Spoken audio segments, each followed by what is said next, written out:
ఆయన పేరు. అయితే పవన్ కళ్యాణ్ గారి గురించి, ఆయన పిల్లలు అండ్ వైఫ్ గురించి, ఆఖరికి రామ్ చరణ్ గారి గురించి కూడా చాలా వల్గర్ గా మాట్లాడడం జరిగింది కామెడీ చేసే ప్లేస్ లో. సో దీన్ని మీరు ఏ రకంగా చూస్తారు? వాడు అనుదీప్ కాదు, అవులేగాడు. వాస్తవంగా రాజకీయ నాయకులు ఒకరిపై ఒకరు విమర్శలు చేసుకుంటూ కాలక్షేపం చేసుకుంటూ ఏదో క్యారెక్టర్ అసాసినేషన్ చేసుకుంటూ బతుకుతుంటారు. అంత నీచంగా తయారైపోతుంది రాజకీయం. ఆ రాజకీయాల్లో స్టాండప్ కామెడీని కూడా తీసుకొచ్చి విధవలా మారిపోయాడు అనుదీప్ అనేవాడు. వాస్తవంగా పర్సనల్ విషయాల జోలికి ఎవడు కూడా వెళ్ళకూడదు. స్టాండప్ కామెడీ కాదు, ఒక ఆర్టిస్టే కాదు, ఇంకొకటే కాదు, రాజకీయాల్లో ఉన్నటువంటి ఈ దరిద్రులే కాదు. ఈ మధ్యకాలంలో ప్రతి ఒక్కరు కూడా మెగా ఫ్యామిలీకి పడి ఆడడం అలవాటైపోయింది. మరి ఆ రాజకీయవేత్తలు ఏమన్నా వీళ్ళని పురుగొలుపుతున్నారా, లేక ఈ యధవులకు వచ్చినటువంటి ఆలోచన ఏమో అర్థం కాదు. కానీ నిజంగా చాలా దుర్మార్గంగా మాట్లాడుతున్నారు. ఓ సెలబ్రిటీసు తర్వాత జీవితంలో ఎంతో సహాయ సహకారాలు అందిస్తూ ముందుకెళ్తున్నటువంటి ఫ్యామిలీ ఏదైనా ఉందంటే అది మెగా ఫ్యామిలీ. కాదని ఏ యధవన్నా అంటే నా దగ్గర రమ్మను, చెప్పు దిగిందా కొడతాలని చెప్పడుతుంది. వాస్తవంగా ఒక వ్యక్తిత్వం ఉన్న వ్యక్తుల్ని తక్కువ చేసి మాట్లాడుతూ పబ్బం గడుపుకుంటూ ఎదగాలని ఆలోచించే వ్యక్తులు చీడపురుగులుగా తయారవుతారు. మరి రాజకీయం లేనటువంటి స్టాండప్ కామెడీలో కూడా ఈ ఎనదూపినటువంటి ఈ విధవ మరి ఎలా వచ్చాడో తెలీదు. మెగా ఫ్యామిలీని టార్గెట్ చేసి ఇష్టానుసారంగా మాట్లాడుతున్నాడు. ఏమనంటే మెగా అభిమానులు దౌర్జన్యం చేస్తారు, దుర్మార్గం చేస్తారని ఏడుస్తారు. మరి ఇలా ఏడ్చే వధువులకి ఆ ఫ్యామిలీ జోలికి వెళ్ళకూడదని తెలుసుకోవాలి కదా సన్నాసులకి. సరే, ఇప్పుడు కామెడీ చేయాలి అనుకుంటే 1,00,000 ఉంటాయి. బట్ అవన్నీ కూడా గాలికి వదిలేసి ఓన్లీ వీళ్ళ ఫ్యామిలీ మ్యాటర్ని, ఇప్పుడు డివోర్స్ అని చెప్పేసి, లేకపోతే పిల్లల్ని గాలికి వదిలేసాడని చెప్పేసి, అండ్ సినిమాలు ఫ్లాప్ అవుతున్నాయని చెప్పేసి రామ్ చరణ్ గారి గురించి, అంటే వీళ్ళని ఎందుకు ఇట్లా టార్గెట్ చేసి? ఏ ఎదవ ముడ్డు ఆడు గడుపుకోవాలా, ఎవడు ఫ్యామిలీ గురించి ఆడు ఆలోచించాలా తెలియదా వీళ్ళకి? వీళ్ళు ఎవడో చెప్తే కానీ మనం నేర్చుకుంటామా, లేకపోతే ఎవరైనా నేర్చుకుంటారా? మెగా ఫ్యామిలీ తనకు అనుగుణంగా వాళ్ళు ఏం చేసుకోవాలంటే అది చేసుకుంటారు, వాళ్ళ ఇష్టం. అది నీకెందుకు?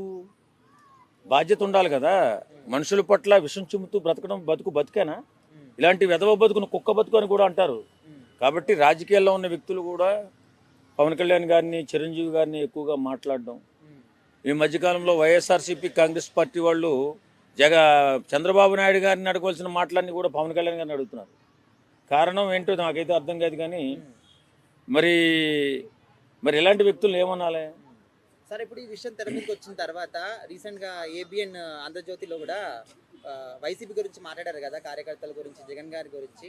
సో మరి ఇక్కడ కళ్యాణ్ గారి గురించి మాట్లాడితే ఇంత రియాక్ట్ అవుతున్నారు. మరి అది కూడా తప్పే కదా, వాళ్ళ మీద కూడా యాక్షన్ తీసుకోవాలి కదా అని చెప్పేసి అంటున్నారు. ఇప్పుడు నేను చాలా సందర్భాల్లో చూశాను. ఓ సందర్భంలో సాక్షి టీవీలో అమరావతి వేశ్యల రాజధాని అని చెప్పిన లంజా కొడుకుని ఒక్క మాట కూడా అనలేదు.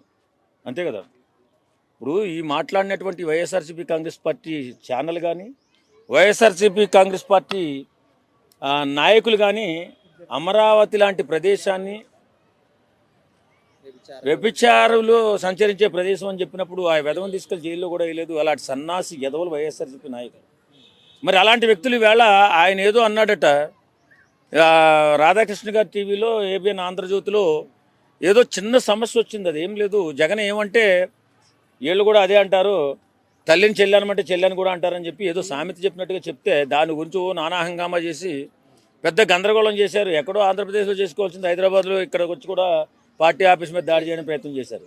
మరి ఇంత నికృష్టమైన వ్యధవలు ఇంకా రాష్ట్రంలో తిరుగుతున్నారంటే ఇప్పుడు వాళ్ళు అన్నది వాళ్ళ గుద్ద కింద నలుపు చూసుకోవాలి కదా. కాబట్టి నేనేమంటానంటే బాధ్యత లేకుండా ప్రవర్తించిన వాళ్ళ మీద మీరు చర్య తీసుకోరు.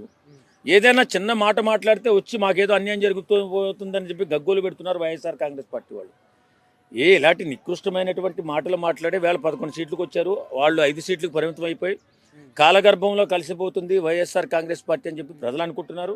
సరే, ఇప్పుడు ఏదైనా కానీ అసలు అది ఏ విషయమైనా, అది సినిమాలు కావచ్చు, లేకపోతే రాజకీయాలు కావచ్చు, లేకపోతే పర్సనల్ కావచ్చు, ఏదైనా కూడా అసలు కళ్యాణ్ గారిని టార్గెట్ చేయడంలో వీళ్ళ ఉద్దేశం ఏంటంటారు? ఏం లేదు. అనతి కాలంలో వీళ్ళు పాపులారిటీ ఇవ్వాలంటే కళ్యాణ్ గారిని టార్గెట్ చేయాలి. ఎందుకంటే మాలాంటి హార్డ్కోర్ ఫ్యాన్స్ ఉంటారు, మేము బూతులు తిడతాం, వాస్తవంగా కోస్తాం ఎవడన్నా ఎక్కువ మాట్లాడితే.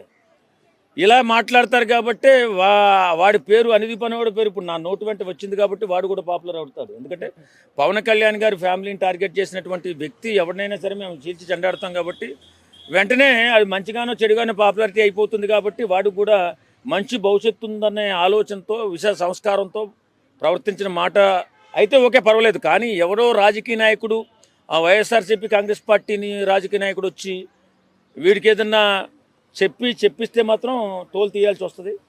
ఏదేమైనా సమాజంలో ఉన్నప్పుడు సంస్కారంతో మాట్లాడడం, సంస్కారవంతంగా ఉండడం, సాయం చేసేవారిని మీరు సన్మానాలు చేయాల్సిన అవసరం లేదు, ఓన్లీ అభినందిస్తే చాలు. కాబట్టి మెగా ఫ్యామిలీ అనేది సాయానికి ముందుండేటటువంటి ఫ్యామిలీ. ఎవడు కాదన్నా అవునన్నా. కొంతమంది కుక్కలు ఎదవలు మాట్లాడుతూ ఉంటారు మెగా ఫ్యామిలీ గురించి చాలా చెడ్డగా.